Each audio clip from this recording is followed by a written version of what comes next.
السلام علیکم۔ اشفاق احمد فرماتے ہیں یہ اس زمانے کی بات ہے جب میں نیا نیا ولایت سے آیا تھا، تو اس بات کی دھن سوار تھی کہ کسی سے ہمارے یہاں جسے وزڈم آف ایسٹ کہا جاتا ہے اس کے بارے میں معلومات اکٹھی کی جائیں۔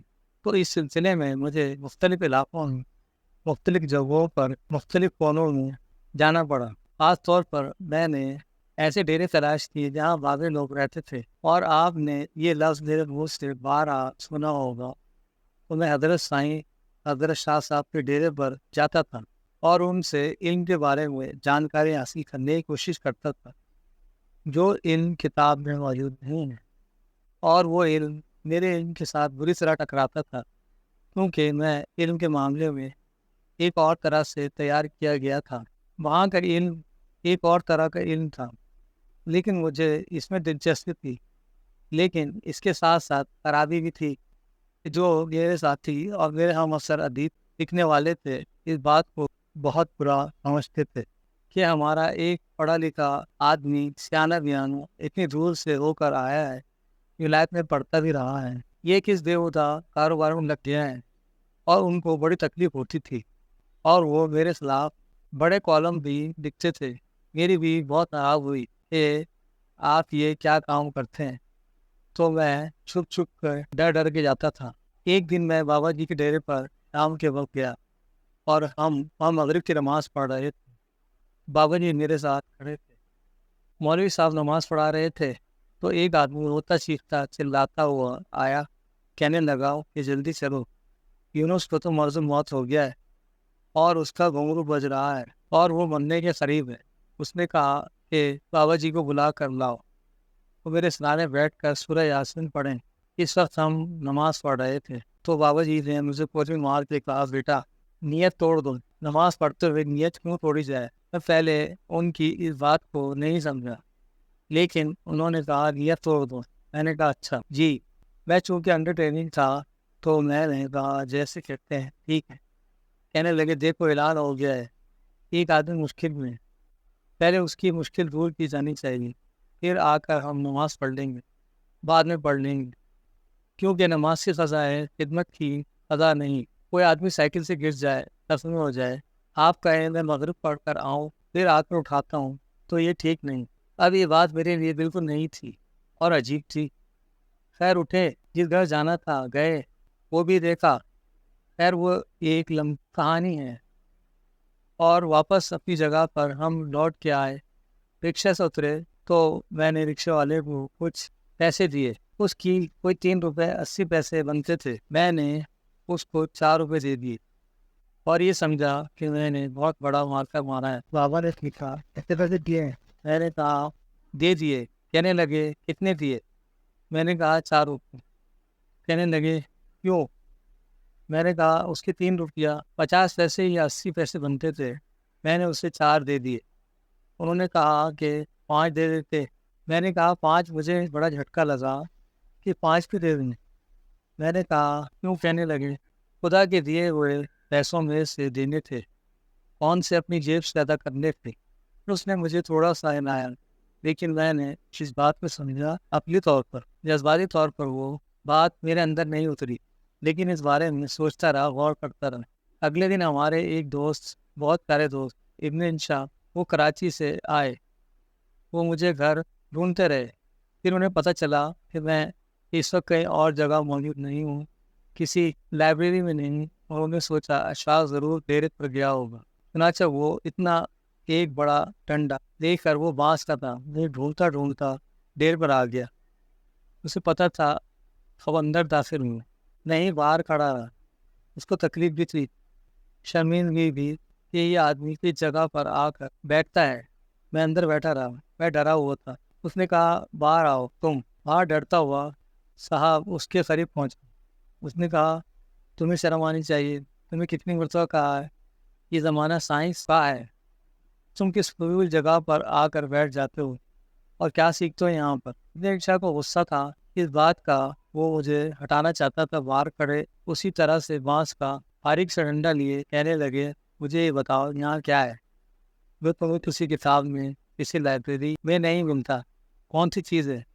میں نے کہا انشا کچھ خاص نہیں، کچھ ایسی چیزیں مشاہدے سے گزرتی ہیں جو مختلف ہوتی ہیں۔ کہنے لگا کیا؟ میں نے کہا کل ہم گئے تھے اس سے رکشے کرایہ دیا، اس رکشے میں سے اترے، اس طرح سے میں نے پیسے دیے، اس طرح تھا، انہیں 5 ہی دے دینے تھے تو کیا تھا، انہیں کون سا اپنے پلے سے دینے تھے۔ تو ابن انشا خاموش ہو گیا۔ یہ سن کے اب وہ شاعر آدمی تھا، اس کی روح بہت پیاری تھی، وہ یہ تو برداشت نہیں کر سکتا تھا کہ بڑی اچھی بات ہے، لیکن اس نے سن لی اور یہاں بات ختم ہو گئی۔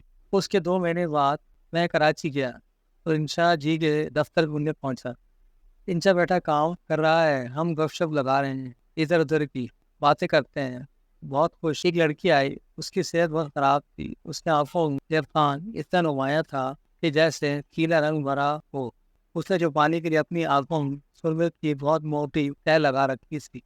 تو کالا برقع اس نے پہنا ہوا آ کر کھڑی ہو گئی۔ انشا جی کے سامنے اس نے ایک خط ان کو دیا۔ وہ خط لے کر رونے لگا، پڑھ کر اس لڑکی کی طرف دیکھا، اپنی میز پر رکھا، پھر دراز کھولا، کہنے لگے دیدی میرے پاس اس وقت یہ 300 روپے ہی ہیں کہ تم لے لو، اس بات میں بات کریں گے۔ کہنے لگی بڑی مہربانی۔ وہ بیچاری ڈر سی گئی، گھبرا سی گئی، نے کہا بڑی مہربانی دیر سے۔ وہ لے کر چلی گئی۔ تو چلی گئی تو میں نے انشا سے کہا انشا یہ کون تھی؟ کہنے لگا پتہ نہیں۔ میں نے کہا اور کچھ سے پیسے لینے آئی تھی، تو نے 300 روپے دے دیے، تو اس کو جانتا نہیں؟ کہنے لگا نہیں، میں اتنا ہی جانتا ہوں، یہ خط ہے، اس میں لکھا تھا محترم انشا صاحب، میں آپ کے کالم بڑے شوق سے پڑھتی ہوں اور ان سے بہت خوش ہوتی ہوں، اور یہاں پر لیاری میں ایک پرائمری اسکول میں ٹیچر ہوں، تو میرے 130 روپے تنخواہ ہے۔ میں اور میرا بابا ایک کھولی میں رہتے ہیں جس کا کرایہ 160 روپے ہو گیا ہے، اور ہم وہ ادا نہیں کر سکتے، اور آج وہ بندہ سامان اٹھا کے باہر پھینک رہا ہے۔ اگر آپ مجھے 160 روپے دے دیں تو میں آہستہ آہستہ کر کے 10 روپے خرچ اتار دوں گی۔ میں کراچی میں کسی اور کو نہیں جانتے سوائے آپ کے، وہ بھی کالم کی وجہ سے۔ میں نے کہا کوئی بیوقوف آدمی، اس نے اس سے 160 روپے مانگے تھے، پورے 300 دے دیے۔ کہنے لگا میں نے بھی تو دیے میں سے دیا ہے۔ اس کو بات کی سمجھ آ گئی تھی، یہ نصبوں کی بات ہے، یعنی میری سمجھ میں نہیں آئی۔ میں جو بڑے دھیان سے جاتا تھا، ڈکٹیشن لکھتا تھا، کوششیں کرتا تھا جاننے کی۔ میں نے کہا وہ یہ فکرہ تو میں نے کہیں سنا ہے۔ کہنے لگا میں نے کچھ کالم لکھے تھے، یہ ان کا معاوضہ تھا، یہ 300 روپے میرے پاس ایسے ہی پڑے تھے، میں نے دے دیے۔ تو کوئی 8 مہینے کے بعد میری پھر اس سے ملاقات ہوئی، لاہور آیا تو کہنے لگا وہ جو فلسفہ تیرے بابا کا ہے بڑا خوفناک ہے اور بہت بڑا ہے، اس میں سے تو آدمی باہر ہی نہیں نکل سکتا۔ میں نے کہا کیوں؟ کہنے لگا میں نے اس لڑکی کو 300 روپے دیے تھے تو میری جان عذاب میں پڑ گئی ہے۔ میں ٹوکیو میں ایک میٹنگ اٹینڈ کرنے گیا تھا، وہاں مجھے یونیسکو سے خط آیا تمہارے $1000 ہمارے پاس پڑے ہیں، وہ بتائیں ہم آپ کو کہاں بھیجیں۔ میں نے اس کے جواب میں لکھا میں چونکہ سرکاری ملازم ہوں اور سرکاری حیثیت سے آپ کی خدمت میں حاضر ہوا تھا، اس لیے میری گورنمنٹ نے مجھے سارا ٹی اے دے دیا تھا۔ انہوں نے کہا اس کے ساتھ کوئی تعلق نہیں، یہ ہماری طرف سے جو سارے پارٹیسپینٹس کو تحفے میں دی ہوئی رقم ہے۔ تو میں نے فوراً خط لکھا کہ خبردار اس کو ہاتھ نہ لگانا، وہی رکھنا، اس زمانے میں یہی حالات ہیں ڈالر کے جو آج کل چل رہے ہیں، میں وہاں آ کر لے لوں گا۔ اس کی کیفیت ہوئی، اسے 1 سال کے اندر اندر پیسوں کی بارش ہو گئی، ایسی جگہ سے آنے شروع ہو گئے کہ اس نے سوچا تک نہیں تھا۔ 2 سال اس کی کیفیت رہی، پھر وہی ڈنڈا لے کر میرے گھر آیا لڑائی کر کے۔ تو نے یہ مجھے بڑی لعنتی بات بتا دی ہے، میں اتنا تنگ آ گیا ہوں، اتنے پیسے میرے پاس آنے لگے ہیں کہ میں اب بھرتا نہیں ہوں، اب میں نے دینے بند کر دی ہیں۔ خدا نہ کر میرے سامنے کوئی تڑپ کر منٹ ہے، میں کچھ نہیں دیتا، یہ تو عذاب ہے، دیتے جاؤ تو آتے جاتے ہیں۔ میں نے کہا اس کا علم تو مجھے بھی نہیں، میں تو ابھی پوچھ رہا ہوں اور سیکھ رہا ہوں کہ یہ کیسے۔ تو میں نے یہ بات زندگی میں عجیب و غریب دیکھی کہ اگر آپ دیتے ہیں تو وہ لوٹ کر آپ کے پاس آتا ہے، یہ سدائے باز گشت ہے جو کہ لوٹ کر واپس آتی ہے۔ آدمی سوچتا ہے کہتے اس میں سے میں نے 30 روپے دے دیے، تو میں نے ابھی تھیسس لکھنا ہے، پی ایچ ڈی کرنی ہے، تو بعد میں خرچ کرنے ہوں گے، پھر کہاں سے آئیں گے؟ حالانکہ یہ بات اس طرح نہیں ہے۔ اب اللہ میاں کا عجیب و غریب سسٹم، وہ یہ کہ جو کچھ آپ دیتے رہتے ہیں وہ کچھ آپ کا جمع رہتا ہے،